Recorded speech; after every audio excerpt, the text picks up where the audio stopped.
Hi, I'm Marty Grisani, and this is The Marty Grisani Show. As a full-time real estate investor and business owner, I have a real fascination of finding the key principles for business success and personal development. This show is a reflection of my personal mission to find out what truly makes somebody successful in business and in life. We will find tools and tactics that they've used to reach those levels. If you're the type of person who is not satisfied with average and you have a hunger for learning that will never cease, this show is for you. Welcome to the show. Yeah, one of the things that became pretty clear to us is wholesaling has kind of been drying up. Flips are getting a little bit more dicey with the buyer pool with now 7.5% interest rates. So those who have been, burring and then still looking to get into commercial or flipping and also, doing some commercial stuff, it's starting to get a little scary, especially if that's your full-time gig, right? So now I'm thinking, hey, maybe I need to pivot and, you kind of got to get dirty again, right? And being dirty again means, maybe I got to get licensed so that I'm not spending all the money on my brokership or on broker fees, where I can then go and get, hey, if I can't buy this, I can list it for you, Mr. Seller, right? So that's another thing that I think people probably should, hey, if you have a job right now and you're doing real estate, maybe don't quit your job.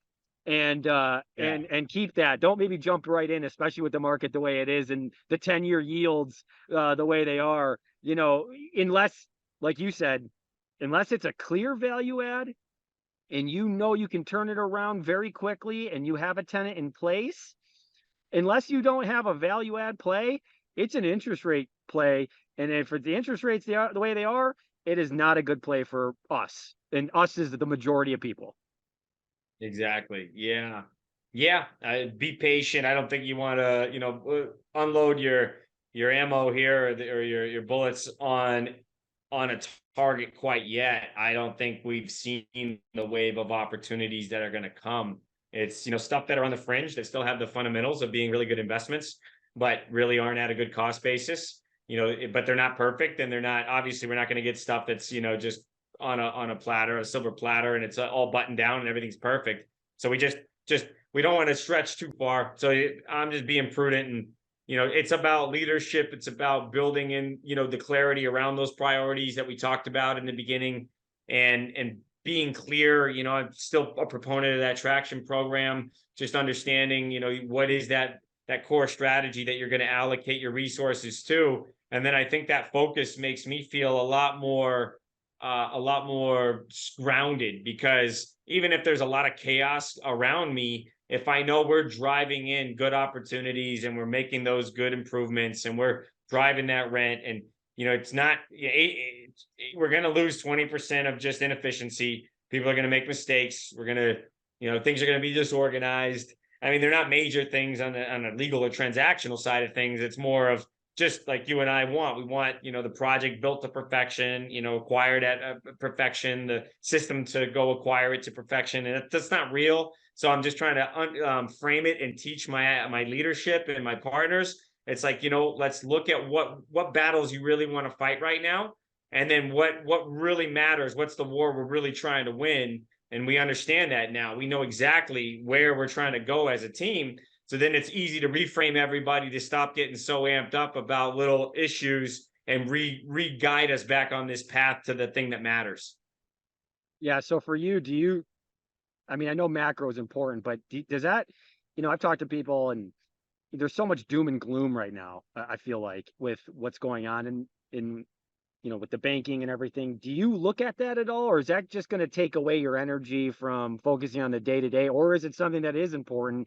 I find myself staring at it and then I become frozen in my next move. And so I like to ask that question because I don't know necessarily if I'm supposed to, or if I need to just put my head down and keep working. I know the answer, but I like to hear it.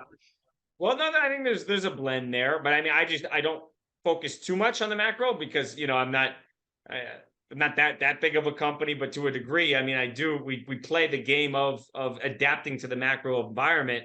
So what I'd say, Marty, is it is an interest rate game. So we got to understand that. And I'm getting better at just keeping up on the interest rates But overall, consumer spending, what I do, I follow the REITs now. My macro is I'm very focused on self-storage, and that's, the path for the next 3 years for me. And how I see the big boys play the game is how I'm going to measure myself about how I'm playing the game, because the public market is the standard. And that gives me a lot of insight into the industry and in turn the consumer spending pattern. And so for me, I'm very narrow-minded around what I focus on, but it does give me a big picture of the asset class and the environment that I'm in. But I think you're right. It's a complete waste for me to focus on the geopolitical climate of Poland and Russia and then the politics of who's going to be elected the next president. I mean, I have my opinions on the side, but it doesn't really matter. What matters to me is the fundamental aspect of the business is, like what are the REIT share prices? How much is revenue going up? Expenses, NOI. It's the same thing. Where are the challenges in the industry? What are those trends over the macro where the consumer's not spending as much on storage, and why is that? But yet there is a high demand for storage, but the competitive environment means you have to offer more for less at this time. So I like that. I think that's very useful. Yes, you're looking at it, but more of you're looking at maybe the person that's ahead of you and following what they're saying or and you see what they're saying by if they're buying, if they're allocating still into the market, and they are. So that's always nice to see. So I think that's important. So whatever you're following, guys, or whatever it is that you're buying, whoever the leader is, maybe just focus on what they're doing and seeing what their strategy is, and maybe follow that instead of, like you said, who the next president's going to be, because that's just a waste of time. So that's important. I'm not That's good saying stuff. it is. I'm not following I'm not going to do exactly what that company's doing or how the market perceives what that industry should be doing. But I'm learning from what the market feedback is and what the macro metrics around of what's going on that is. Like apartments in New York, you can learn what the average apartment rent is and what the average apartment rental growth is. That's a helpful thing for you to know at mass, because that's going to help you dictate, do I need to be ready to soften up my rents for apartments? Because you're not going to be insulated, right? We all are going to be affected by this. So it's something that we need to keep our eyes on. But at the end of the day, for me, it's about having your scorecards and measuring, that 1 to 3 different metrics in each department. So that way, it's not like I'm blindsided after I'm doing my quarterly review, 2 months after the quarter ended, or you don't even wait till the year end. And then you're looking at your numbers and you're like, Jesus, my inputs, my costs in the company, I spent way too much money. Our revenue went down, and, my debt is running out of time. So it's like, that's way too reactive. Business is a very, very fast game now, the speed of business. So we need to be able to adapt month by month. And for me, it's just trying to understand, how do I focus on all these different items or these different aspects of business when it comes to, the communication and the people that we decide for these roles, the strategy and the dictating, where we're going to go as a company to allocate that investor capital and our energy and time and attention. And then, you got the different departments with marketing and accounting and acquisitions and construction and operations. So these are those times that you brought up in the beginning that I'm going to look back and go, I don't have it figured out, but I'm trying to figure out, at the end of the day, I still do just write it down. That's all I know what to do, So I have to write it down and get it clear in my head. And I got papers and notes and different software programs and all these different things around me. And I'm trying to learn from the best of them. Like, how do these guys build and run companies? It's a process, and it's fun, but it's challenging. Well, I think that it makes sense that you are writing it down, because that is something you can control. You can't control but I can control writing it down and then trying to decipher from this, hey, I can control this part. I can't control that decision that person made, but I can control this of trying to understand and then where it goes next. So I think that's very useful. And I can try to measure it. Yeah, you try to measure. Okay, I made a decision and I dictated it. And then, okay, now did what I wanted to occur? And that way I can try to measure that result, and then I can have feedback where it's not my narrow perspective or someone else is telling me a perspective. It's, did we achieve a result or not? Yeah, and it made me think, because I made a mistake today, and might as well just say it. But the mistake was, we wanted to get a retrade from the seller, and it didn't occur to the most that we wanted. So we went to the agent to try to get from that, and that didn't occur either. So I work with another agent in the office, and I sent a lot of business to that agent, and I said, look, the broker's not working with me. Hate to have you as a casualty of this, but I don't want to do any more business with you guys. And I think that was, now this was a couple weeks ago. We've gotten this all figured out, right? But that was probably a mistake. And that was probably a short-sighted thing. I don't think I should have done that, because it had no effect on that person. That person was not a part of any of those deals and that transactions. And that was just me getting a little hot. And I wish I could have gone back and not done that, because now that's really hurt a relationship that I actually did like, and not one that I could care less, because I'm not going to work with the broker any longer. The broker has no dealing with this agent. So yeah, I think it's important to, when you do make a decision, whatever it is, if it is a mistake, you'll let that person know it was a mistake. What are your thoughts on that? Oh yeah, 100%. Yeah, and that's a challenge, right? When as you scale, you're going to have so many different things pulling at your attention, and you're going to have hot buttons, because there's going to be things that are more important to you in different moments due to different goals and different things you're trying to achieve, and just the way that we're wired. We all have sensitive aspects of our personality, and especially when you're so invested in something, when you care so bad and you're fighting so hard to make something work. It's going to create emotion in you, and you do really got to be clear in your judgment, right? Because that is what the great athletes and business people and artists and performers, under the most strenuous pressure, right, under the tight timelines, under the lights, and the preparation before you even get to those lights, you got to breathe, and you got to see the situation as clearly as possible and from your perspective, without being manipulated by that moment. That's a very tough thing to do, and some people, I think, are more more apt, more naturally cool under pressure. And I'm an expressive guy, and I think it's a challenge for anybody, but it just goes back to your mindset. That's probably why mindset's so popular, and there's so many masterminds and books and podcasts, because you can never get enough of it to really solidify and create that habit in your mind and your body, where you got to repetitively ingrain it in who you are, about what matters, what doesn't matter, what am I willing to give up, what am I fighting to gain.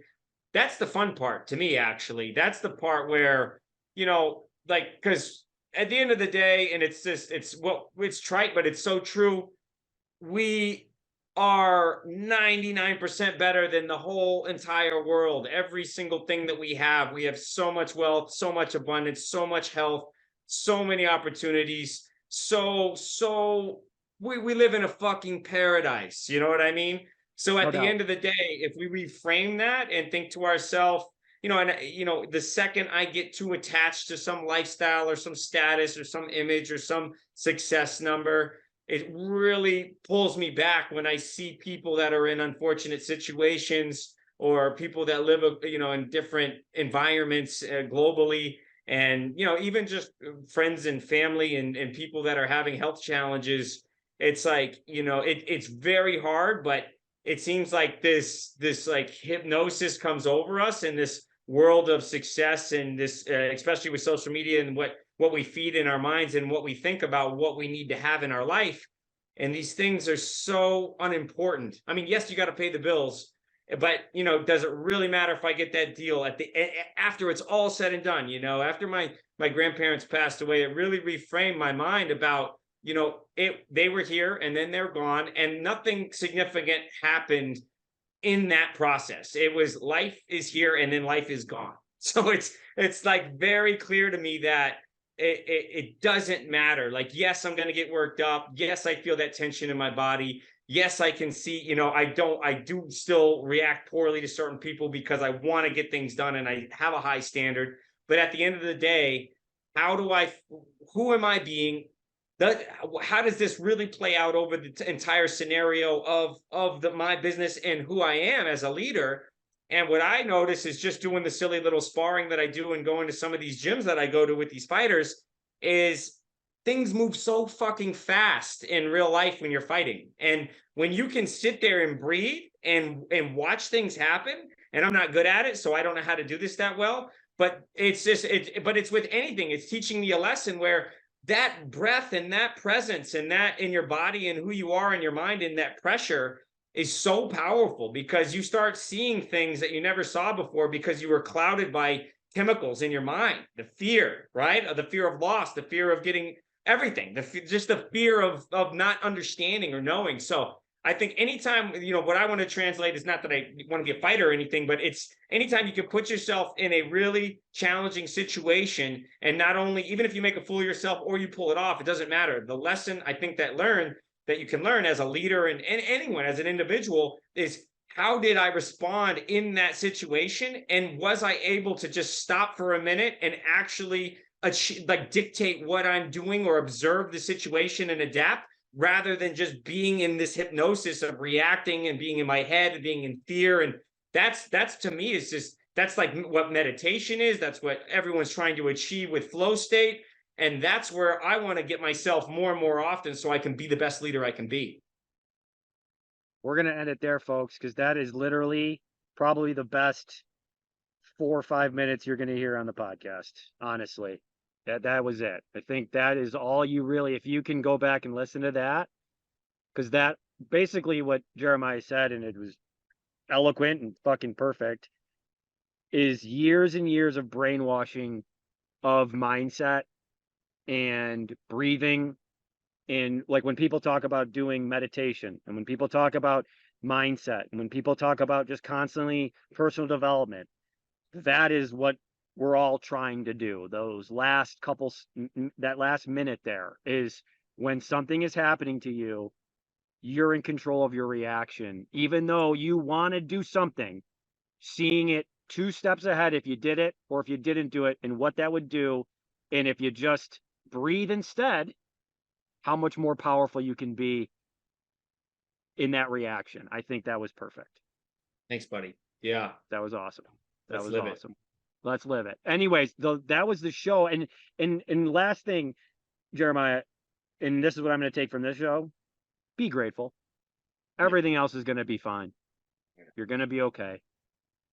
We're doing crazy stuff. That's business for you, baby. But be grateful. And then you take a step back, take a breath, move forward. And now you got a little one watching you. Exactly. Because they're going to not take breaths if you don't take breaths. And things are not taught, they're caught. They're not taught, they're caught. They're going to catch it. They're not going to, you can't teach these things. They're going to see it. So anyway, guys, that's the show. Jeremiah, thank you, my friend. All right, brother. All right, guys, man. Take care. Love it. Thank you for tuning into the Marty Grisani Show. If you're listening on Apple Podcast, leave us an honest rating and review. If you're on Spotify, make sure you follow us for weekly episodes.